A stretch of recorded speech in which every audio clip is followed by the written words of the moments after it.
Hi welcome back to my channel. ఈరోజు కథ ఓ ప్రియసకి 25వ భాగాన్ని వినేద్దాం. చెప్పు ఆర్యన్ అని అడుగుతుంది భూమి. చెప్తాను భూమి, చెప్తాను అన్నాడు అని చెప్పడం స్టార్ట్ చేస్తాడు. నీకు గుర్తుందా, మనం మన ప్రేమని తెలుపుకున్నాక ఇద్దరం ఫస్ట్ టైం ఇదే ఊర్లో కలిసాం. భూమి అవును అన్నట్టు తలూపుతుంది. అప్పుడు గుడిలో నుంచి బయటికి వస్తుండగా మన పైన రాళ్ళు పడ్డాయి కదా, గుర్తుందా? హా గుర్తుంది. అప్పుడు నీకు తలకు కూడా గాయం అయింది కదా అని ఆర్యన్ తలని తాకుతుంది. హా నాకు ఆ రోజే డౌట్ వచ్చింది. ఎటువంటి గాలి లేదు, మరి అవి ఎవరు విసరకుండా ఎలా పడ్డాయని. కానీ అక్కడ ఎవరూ కనిపించలేదు. నేను పెద్దగా పట్టించుకోలేదు. అది మనపైన జరిగిన అటాకే. వాట్? మనపైన అటాక్ జరగడం ఏంటి? ఏమో, అది నాకు కూడా తెలియదు అన్నాడు. హా కంటిన్యూ చేయండి అంది. అది నేను పెద్దగా పట్టించుకోలేదు. ఆ తర్వాత మళ్ళీ 2 రోజుల తర్వాత ఇదే ఊరిలో చెరువు దగ్గర కొమ్మ విరిగి పడిగింది, గుర్తుందా? హా అవును, ఆ రోజు మన ఇద్దరం చెరువులో పడ్డాం, చాలా చలివేసింది అని ఆర్యన్ని గట్టిగా హాక్ చేసుకుంటుంది. ఆర్యన్ చిన్నగా నవ్వి, ఇదిగో మధ్యలో ఇలా టెంప్ట్ చేస్తే బాగోదు అని అంటాడు. హా సరే పో అని దూరంగా వెళ్ళబోతే ఆర్యన్ భూమిని గట్టిగా పట్టుకుని, ఏం కాదులే అలానే ఉండు అంటాడు. వద్దులే అని దూరం జరగబోతే ఆర్యన్ ఇంకా దగ్గరికి లాగి గట్టిగా పట్టుకుని, ఇదిగో నువ్వు ఇలా దూరం జరిగితే నేను చెప్పను పో అని అంటాడు. సరేలే చెప్పు అని అడిగింది. అక్కడ మొదట మనం కూర్చున్నప్పుడు చెట్టు నార్మల్గానే ఉనింది. మనం అంతా తిరిగి మళ్ళీ వచ్చేసరికి ఆ చెట్టు కొమ్మ వంగిపోయి ఉంది. అంటే దానిని ఎవరో కావాలనే కట్ చేశారు. అలా కట్ చేస్తే అప్పటికే పడిపోయేదిగా అంది. అందుకేగా ఒక పక్కకి కట్ చేసి అది మెల్లగా ఒరిగి మన పైన పడేలా చేశారు. ఓ హా, అది మన పైన సెకండ్ అటాక్. అందుకే నేను ఆ రోజు నుండి ఆ ఊరికి నీకోసం రావడం మానేశాను. అదేంటి, నువ్వు అబ్రాడ్ వెళ్ళావని చెప్పావు కదా? అవును, దానికి నేను వెళ్ళాల్సిన పని లేదు. డాడ్ ఆర్ ఇంకెవరైనా వెళ్ళుండొచ్చు, కానీ ఒక్కసారి ట్రై చేద్దామని నేను వెళ్ళాను. తర్వాత మనం కలవకపోవడం వల్ల మన పైన ఎటువంటి అటాక్స్ జరగలేదు. అంటే ఆ అటాక్స్ జరిగింది మనం కలుస్తున్నామనా? ఎగ్జాక్ట్లీ. అది నాకు ఈ మధ్యనే తెలిసింది. ఏమని? నిన్ను నన్ను ఎవరో వాచ్ చేస్తున్నారు.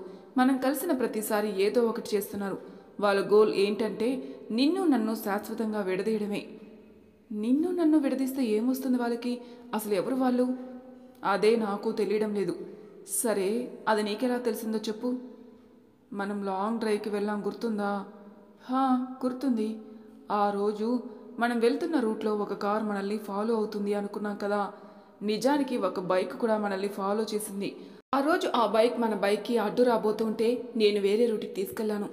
హా అవును, అప్పుడు మనం రైట్ టర్న్ తీసుకున్నాం. ఒకవేళ మనం లెఫ్ట్ టర్న్ తీసుకుని ఉంటే ఆ కార్ డైరెక్ట్గా వచ్చి మనల్ని గుద్దేది. గుర్తుందా ఆ కారు ఎటు వెళ్ళిందో? హా అవును ఆర్యన్, కానీ ఇవేమీ నేను పెద్దగా గమనించలేదే. నువ్వెలా గమనిస్తావులే, గట్టిగా కళ్ళు మూసుకుని నన్ను అతుక్కుపోయావు కదా. భూమి మూతి తిప్పుతుంది. హా భలే తిప్పుతావులే నువ్వు మూతి. అలా తిప్పుతున్నప్పుడు ఎంత అందంగా ఉంటావో అని ముద్దు పెట్టుకోబోతాడు ఆర్యన్. ఆగండి, ముందు చెప్పండి. రాక్షసి, సరే విను. అది మన పైన జరిగిన థర్డ్ అటాక్. ఇక ఆ రోజు నుంచి మనం బయటికి పెద్దగా వెళ్ళలేదు. నేనే నేను తీసుకెళ్ళలేదు. ఒకవేళ వెళ్ళిన రెస్టారెంట్స్కి, సినిమాకి, అది కూడా పగలు వెళ్ళాం. అప్పటి నుంచి అటాక్స్ కూడా ఆగిపోయాయి. కానీ కానీ నీ ఆత్రం అబ్బి, నేను చెప్పేది విను. చెప్పు చెప్పు. నేను కొన్ని రోజులు డిస్టర్బ్గా ఉండడం గమనించావు కదా నువ్వు? అవును, అప్పుడు నేను తప్ప ఇంకెవరూ కదిలించేవారు కాదు నిన్ను. అవును, అప్పుడు నువ్వు మాత్రమే నన్ను కంట్రోల్ చేయగలిగేదానివి. అవును, అప్పుడేం జరిగిందని అలా అన్నావు? నువ్వే చెప్తావని నేను అడగలేదు, కానీ నువ్వు చెప్పలేదు. అప్పుడు చెప్పే సమయం రాలేదు. సమయం వచ్చాక చెప్పడానికి నువ్వు లేవు. సరేలే, ఇప్పుడు చెప్పు. అప్పుడు రోజు ఆర్యన్కి కొన్ని కొరియర్స్ వచ్చేవి. దానిలో భూమి వేరే అబ్బాయితో చనువుగా ఉండే ఫొటోస్ ఉండేవి. వాట్? నా ఫొటోసా? నేను చనువుగా ఎవరితో అసలు అంది. సామ్రాట్తో. వాట్? సామ్రాట్నా? అవును. బహుశా వాళ్ళకి తెలియదు కాబోలు సామ్రాట్ నాకు బావ అవుతాడని. అంటే నీకు అన్నయ్య. మీ ఇద్దరు ఫ్రెండ్స్. తను నిన్ను ఒక అన్నలా చూసుకుంటారని. మేమెప్పుడూ కలవనందువల్ల తను ఎవరో నాకు తెలియదు అనుకున్నారు. కానీ నేను అవి కూడా పట్టించుకోలేదు. అందుకే నీపైన నిందపడేలా పక్కా ప్లాన్తో ఈ ప్రాజెక్ట్ విషయం నీపైన వేశారు. నేను నిన్ను వదలట్లేదని ఒక పని తర్వాత ఇంకోటి చేస్తూనే ఉన్నారు. ఇలానే వదిలేస్తే ఇంకా ఏం చేస్తారని భయపడి నేనే నువ్వు మోసం చేసినట్టు నమ్ముతున్నానని అలా అరిచి నిన్ను జాబ్లో నుంచి తీసేశాను. ఓ సరే, మరి సామ్రాట్కి నాకు మధ్య రిలేషన్ నీకెలా తెలుసు? నాకు నీ గురించి ప్రతి విషయం తెలుసు బుజ్జి, కాకపోతే నీకే నన్ను అర్థం చేసుకోవడం తెలియలేదు. వాట్? నేను నిన్ను అర్థం చేసుకోలేదా? నాలా నిన్ను ఇంకెవరైనా అర్థం చేసుకొని ఉంటారా? Course not. కాకపోతే నువ్వు కూడా నన్ను ఒక విషయంలో అర్థం చేసుకోలేదు. నువ్వు మోసం చేశావు, నా కంటికి ఇక కనిపించొద్దు అని అంటే వెళ్ళిపోయావు. అసలు ఇది నువ్వు చేశావంటే ఎలా నమ్ముతాననుకున్నావు? నీ గురించి నాకు తెలీదా? ఇదే నన్ను అర్థం చేసుకుంది. కనీసం అసలు ఎందుకు ఆర్యన్ ఇలా చేస్తున్నాడు, ఏమన్నా రీజన్ ఉందా అని ఆలోచించావా? లేదు. ఓ అని ఏడ్చుకుంటూ ఆఫీస్ నుంచి వెళ్ళిపోయావు. వర్షంలో తడుచుకుంటూ ఇంటికెళ్ళి జ్వరం తెచ్చుకున్నావు. తర్వాత అయినా ఆలోచించావా అంటే అదీ లేదు. ఎప్పుడు చూసినా ఏడుస్తూ ఉండేదానివి. అలా కొన్ని రోజులకి ఏడవడం కూడా మానేశావు. పోనీ అప్పుడైనా ఆలోచించావా అంటే అది కూడా లేదు. ఆ విషయమే మర్చిపోయి గార్డెనింగ్, వంటలు ఎక్స్ట్రా నేర్చుకుంటూ ఉండిపోయావు. నేనేమో నిన్ను మర్చిపోలేదు అంది. ఆ విషయం కూడా మర్చిపోలేదు కదా. కాకపోతే అలా బాధపడుతూ ఉంటే నాన్న కూడా బాధపడతాడని, అమ్మకి ఈ విషయం తెలీదు, ఎప్పటికీ తెలియకూడదని నేను ఆ పనిలో బిజీ అయి ఆ విషయం మర్చిపోయాను అని నాన్నని నమ్మించడానికే నేను నవ్వుతూ అల్లరి చేయకపోతే ఏమైందని కంగారు పడుతుందని అమ్మని, ఇద్దరిని నేను సంతోషంగా ఉన్నానని నమ్మించడానికే నేను అలా ఉండేదాన్ని. కానీ అది గుర్తు చేసుకుని ఏడవని రోజంటూ లేదు. తెలుసు బంగారం, నాకంతా తెలుసు. తెలుసా? ఎలా? అయినా ఈ విషయాలన్నీ చూసినట్టు చెప్తున్నా, ఇవన్నీ నీకెలా తెలుసు? చెప్పానుగా నీ గురించిన ప్రతి విషయం నాకు తెలుస్తుందని. అదే ఎలా తెలుస్తుంది అన్నట్టు అడుగుతున్నాను అంది. ఎలా అంటే? నాకు మీ ఇంట్లో ఇన్ఫార్మర్స్ ఉన్నారులే అన్నాడు. మా ఇంట్లో నీకు ఇన్ఫార్మర్సా? ఎవరు? ఇంకెవరు? మా మామ, మీ బాబు. వాట్? మా నాన్ననా? మా నాన్న నా గురించి నీకు చెప్పడం ఏంటి? అసలు మీ ఇద్దరికి అంత పరిచయం ఎప్పుడైంది? అంత క్లోజ్ ఎప్పుడయ్యారు? బుజ్జి, నీకొక విషయం తెలుసా? ఏంటది? నీకు నాకు పెళ్ళి ఎలా జరిగిందనుకుంటున్నావు? ఏంటి ఇదొక క్వశ్చనా? అంటే నీకు తెలుసా ఎలా జరిగిందో? ఇందులో తెలియడానికి ఏముంది? అందరు పెళ్ళిలానే బాజా భజంత్రులతో, పూజారి పెళ్లి మంత్రాలతో చాలా బాగా జరిగింది. కానీ నేనే దాన్ని చూడలేకపోయా. పైగా పెళ్లి కొడుకు నువ్వే అని కూడా నాకు తెలియదు. ఓసేయ్, పెళ్ళి ఎలా జరిగిందంటే పూజారి జరిపించాడంటావేంటి? అసలు ఈ పెళ్ళి ఎలా జరిగింది మీన్స్ నీకు నాకు తెలియకున్నా, మన ఇద్దరం ప్రేమించుకున్నామని తెలియకున్నా అంత త్వరగా మన పెళ్ళి ఎందుకు జరిపించారు? ఇదంతా చేసింది ఎవరో తెలుసా అని అంటున్నాను తల్లి. అవును కదా, అది నేను ఆలోచించానా బాస్. మనం ప్రేమించుకుంటున్నట్టు మా నాన్నకి మాత్రమే తెలుసు. ఆయనే నన్ను ఈ పెళ్ళికి ఒప్పించాడు. అంటే ఇది మా నాన్న పని. పెళ్లి కొడుకు నువ్వని తెలిసినా తర్వాత నుంచి ఆయనతో మాట్లాడడం మానేశాను. పెద్ద ఘనకార్యం చేసావులే అన్నాడు. అత్త తిట్టినందుకు కాదు, కోడలు నవ్వినందుకు కోపం అన్నట్టు మొత్తం చేసింది నేనైతే ఆయన మీద కోపం పెంచుకొని మాట్లాడడం మానేశావు. వాట్? ఇదంతా చేసింది నువ్వా అంది. ఎస్, ఈ సినిమాకి డైరెక్టర్ని నేనే. కాకపోతే మీ బాబు నేను చెప్పింది అమలుపరిచారు అంతే అన్నాడు. కాస్త అర్థమయ్యేలాగా చెప్పచ్చు కదా. చికెన్ని ముక్కలు చేసినట్టు మొత్తం ముక్కలు చేసి చెప్తే నాకేం అర్థమవుతుంది అంది. మధ్యలో చికెన్ ఎందుకు వచ్చిందే? సరే కానీ అసలు ఏం జరిగిందో కొంచెం క్లారిటీగా చెప్పు అంది. సరే విను. భూమి ఏడ్చుకుంటూ ఇంటికొచ్చి పడిపోయాక ఫీవర్ వస్తుంది. భూమి చాలా డల్లుగా ఉంటుంది. ప్రతాప్ కూడా ఏం కదిలించడు. కొన్ని రోజులకి భూమిని అలా చూడలేక ఏమైందని అడిగేసరికి భూమి ఆర్యన్ తను వద్దు అనుకుంటున్నాడని చెప్తుంది. ప్రతాప్ నేను వెళ్ళి మాట్లాడినా అంటే వద్దు అని చెప్తుంది. కానీ భూమి అలానే బాధపడుతూ ఉండడం చూడలేక ప్రతాప్ వెళ్ళి ఒక రెస్టారెంట్లో ఆర్యన్ని కలుస్తాడు. ఏంటి సార్ అర్జెంటుగా కాల్ చేసి ఇక్కడికి రమ్మన్నారు, నాతో ఏమన్నా పని ఉందా అన్నాడు ఆర్యన్. ఏమైంది ఆర్యన్, నువ్వు భూమిని వద్దనుకోవడం ఏంటి అన్నాడు. చెప్పేసిందా? ఎందుకు వద్దనుకున్నానో కూడా చెప్పిందా?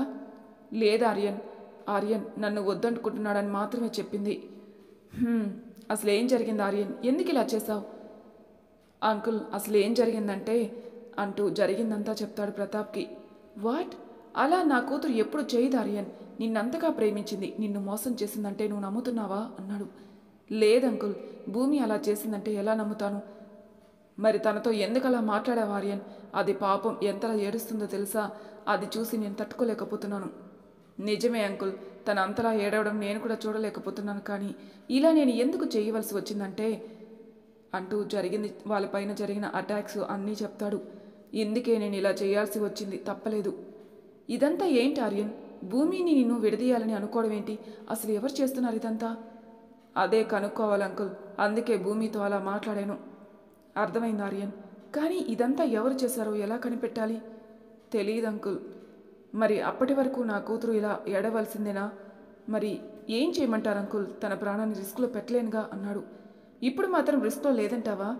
అంటే మీరిద్దరు కలిసి ఉంటేనే ప్రమాదాలు జరుగుతున్నాయని నువ్వు అంటున్నావు. మీరు ఇలా విడిపోతే ముగిసిపోతుంది అనుకుంటున్నావు. కానీ అసలు మిమ్మల్ని విడదీయాలని ఎంత ట్రై చేసిన వాళ్ళు విడిపోయాక ఎలా సైలెంట్గా ఉంటారు? ఏదో ఒకటి చేసే అవకాశం ఉంది. అది మీరు కలిసినట్టుగా ఉంటే ఈజీగా ఎదుర్కోవచ్చు అనుకుంటున్నాను. పోనీ అది కాకపోతే వాళ్ళని నువ్వు కనిపెట్టాలంటే వాళ్ళు ఏదో ఒకటి చెయ్యాలిగా. అలా చెయ్యాలంటే మీరిద్దరు కలిసి ఉండాలిగా. ఆర్యన్ బాగా ఆలోచించి మీరు చెప్పింది కూడా కరెక్టే అంకుల్, నేను ఒక నిర్ణయం తీసుకున్నాను అంటాడు. ఏంటి ఆర్యన్ అది? భూమిని పెళ్లి చేసుకోవాలనుకుంటున్నాను, అది కూడా 10 డేస్లో. ప్రతాప్ చాలా సంతోషిస్తాడు. కానీ 10 డేస్లోనే ఎందుకు అన్నాడు. ఇంకా ఎక్కువ రోజులు దాన్ని చూడకుండా నేను ఉండలేను సార్, ప్లీజ్ అర్థం చేసుకోండి అంది ఆర్యన్. ప్రతాప్ నవ్వి సరే నేను చూసుకుంటానులే అని అంటాడు. కానీ అంకుల్, మా పెళ్లి జరుగుతున్నట్టు భూమికి తెలియకూడదు. ఇన్ఫ్యాక్ట్ నాకు కూడా తెలీదు అని అన్నట్టే అందరినీ నమ్మించాలి. మా ప్రేమ విషయం ఎవరికీ తెలియకూడదు. నాన్న వాళ్ళ పైన ప్రెషర్ తీసుకుని వచ్చి ఈ పెళ్లికి ఎలా అయినా నన్ను ఒప్పించాలని వాళ్ళు అనుకునేటట్టు చేయాలి మీరు. ఇదంతా ఎందుకు ఆర్యన్? ప్లీజ్ అంకుల్, ఇది వరకు నేను చెప్పినట్టు చేయండి. అలానే నా బంగారాన్ని అప్పుడప్పుడు నాకు చూపిస్తుండే. హహ, ఓకే ఆర్యన్, అలానే చూపిస్తాను అన్నాడు. తర్వాత ప్రతాప్ ఇంటికి వెళ్ళి పెళ్లి సంబంధం అని చెప్పడం, భూమిని ఒప్పించడం మనకి తెలిసిందే. ఆర్యన్ చెప్పినట్టుగా ఆర్యన్ పేరెంట్స్తో మాట్లాడడం, దానికి నాకు చాలా ఆనందపడి ఎలా అయినా ఈ పెళ్లికి ఆర్యన్ని ఒప్పించాలని సుజాత కూడా చెప్పడం, వాళ్ళిద్దరూ ఆర్యన్ని ఎక్కువగా బ్రతిమలాడడం వల్ల ఆర్యన్ ఒప్పుకున్నాడని కవరింగ్ ఇవ్వడం అన్నీ జరిగిపోయాయి. ఇద్దరిని ఒకరిని ఒకరు కనిపించకుండా సర్ప్రైజ్ చేయాలని పెద్దవాళ్ళందరికీ ప్రతాప్ చెప్పడం, వాళ్ళు అలా ఎందుకు అని అడిగితే భూమి ఆర్యన్ ఆఫీస్లోనే జాబ్ చేసేది, సో ఇద్దరికీ సర్ప్రైజ్ ఇవ్వాలని చెప్పి కవర్ చేయండి. అలా అన్నీ చేసి ఎలాగోలా ఇద్దరి పెళ్లి జరిపించేస్తారు. ఇది జరిగింది అని ముగిస్తాడు ఆర్యన్. భూమి ఆర్యన్ వైపు అలా చూస్తూ ఉంటుంది. ఆర్యన్ భూమిని చూసి హలో మేడం, హలో అని భూమి ఎంతకీ పలకకపోయేసరికి తను గట్టిగా హాక్ చేసుకుని భూమి చెవి కొరుకుతాడు. భూమి కెవ్వుమని కేక పెట్టి తర్వాత ఈ లోకంలోకి అడుగుపెట్టి తనని చూసి నవ్వుతున్న ఆర్యని చూసి చేతితో కొట్టడం మొదలుపెట్టి నోటితో తిట్టడం కూడా మొదలు పెడుతుంది. భూమి ఇన్ని మొదలు పెట్టాక ఆర్యన్ సైలెంట్గా ఉంటాడా? లేదుగా. భూమిని బెడ్ పైన పక్కన పడేసి ఆర్యన్ భూమి పైకి చేరుకుంటాడు. తన ఆర్యన్ పొజిషన్ చూసిన భూమి తిట్లు ఆపి ఆర్యన్నే చూస్తుంది. ఏంటమ్మా తిట్లు? చెవులు చిల్లు పడేలా అరిచింది నువ్వే. చెవుల్లో నుంచి రక్తం వచ్చేలా తిట్టేది కూడా నువ్వేనా? వాట్ అమ్మా, వాట్ ఈస్ దిస్ అమ్మా అన్నాడు. చాలే, ముందు నా పైనుంచి లేయండి. నేను లేవను, నాకు బెడ్ పైన కంటే నీ పైనే కంఫర్ట్గా ఉంది. బెడ్ కంటే నువ్వే మెత్తగా ఉన్నావు అన్నాడు. నీకు మెత్తగానే ఉంటుంది, నాకే కొత్తగా ఉంది అని చిన్నగా అంటుంది. ఏంటి? నీకు మెత్తగానే ఉంటుంది కానీ నాకే కొండని ఎత్తున్నట్టుగా ఉంది అంటున్నాను. లేదే, నాకేదో కొత్తగా అన్నట్టు వినిపించిందే. అవును, కొత్త చీర కట్టుకొని ఉన్నాను, నలిగిపోతుందిలే అంటున్నాను. కొత్త చీర నలుగుతుందని బాధపడుతున్నావు కానీ కొత్తగా పెళ్ళైన వాళ్ళం ఇలా ఉంటే నాకెలా ఉంటుందో ఆలోచిస్తున్నావా? ఆలోచించడానికి ఏం లేదు కానీ ముందు లెయ్ అని ఆర్యని ఒక్క తోపు తోసి లేచి నిలబడుతుంది. ఒసై, ఏం తింటున్నావే నువ్వు అలా తోసేసావు? చికెన్ అంది. సరేలే, ఎక్కడికి పోతున్నావు? నీకు చెవులు చిల్లులు పడ్డాయని అన్నావు కదా, వెళ్ళి సిమెంట్ తెచ్చి ఆ చిల్లుని బూడుద్దామని. సిమెంట్ కోసం వెళ్తున్నాను. ఏంటి జోకా? చేసింది చాలే కానీ రా. వస్తాను కానీ నాకు కొంచెం డిస్టెన్స్ మెయింటైన్ చేయి. డిస్టెన్సా? ఎందుకు? నువ్వు నన్ను టచ్ చేయడానికి వీల్లేదు అంది. ఎందుకే? మనకి పెళ్ళయింది కదా. ఎందుకో నేను మళ్ళీ చెప్తాను కానీ ముందు నాకు ఒక విషయం చెప్పు. ఏంటది? నువ్వే కదా అన్నీ ప్లాన్ చేసి మరీ పెళ్లి చేసుకున్నావు. మరి నన్నెందుకు అన్నావు నేను ప్లాన్ చేసి మరీ పెళ్లి చేసుకున్నానని అడిగింది. అది ఆగు, నీకు నేను తప్పు చేయలేదని తెలుసు కదా, అయినా నన్ను ఎందుకు పెళ్ళైన తర్వాత కూడా ఏడిపించావు? నాకు టైం పెట్టి మరీ ప్రూవ్ చేసుకోమని ఎందుకన్నావు? ప్రూవ్ చేసుకోకపోతే అలా జరుగుతుందని ఎందుకు భయపెట్టావు? ఇవన్నీ ఎందుకు చేసావో చెప్పు, అప్పుడు ఆలోచిస్తా దగ్గరికి రావచ్చో లేదో అంది. ఏం చేస్తాం, చెప్పక చేస్తామా? చెప్తాను విను. నేను నిన్ను పెళ్ళి అయ్యాక బాధ పెట్టింది ఒకే ఒక దానికోసం. అవునా? ఏంటా ఒకటి? నాకు పాత భూమి కావాలని అనిపించింది. ఎలా ఉండేదానివి అసలు? ఎంత యాక్టివ్గా ఉండేదానివి, కానీ ఎలా అయిపోయావు? మనిషి ఉన్న జీవం ఉండేదే కాదు, అందుకే నిన్ను రెచ్చగొట్టా. నువ్వు ఎప్పటికైనా మారి కొంచెమైనా బుర్రకి పదును పెడతావేమో అని చిన్న ఆశ. నేను అనుకున్నట్టే నువ్వు మారావు. నాకు చాలా హ్యాపీగా అనిపించింది. కానీ మళ్ళీ నువ్వు ఎక్కడ డల్ అయిపోతావో, నేను ఎలా నిరూపించుకోవాలని ఆలోచించి డీలా పడిపోతావో అని అనిపించేది. అందుకే అప్పుడప్పుడు అలా మాట్లాడేవాడిని, మళ్ళీ మళ్ళీ రెచ్చగొట్టేవాడిని. ఇప్పుడు నా భూమి వచ్చేసిందిగా, ఐఎమ్ సో హ్యాపీ. అంతా బాగానే ఉంది, కానీ దానికి ఇలా భయపెట్టడం ఒకటే దారి కాదు కదా. నన్ను బాధపెట్టి నువ్వు బాధపడడం ఎందుకు? మొద్దు, స్వీట్గా చెప్తే నువ్వు వింటావా? అందుకే హార్ష్గా మాట్లాడేవాడిని. అప్పుడే కదా కసి పెరిగేది నీకు. కానీ నేను ఇప్పుడు అడగకపోతే చెప్పేవాడివి కాదా?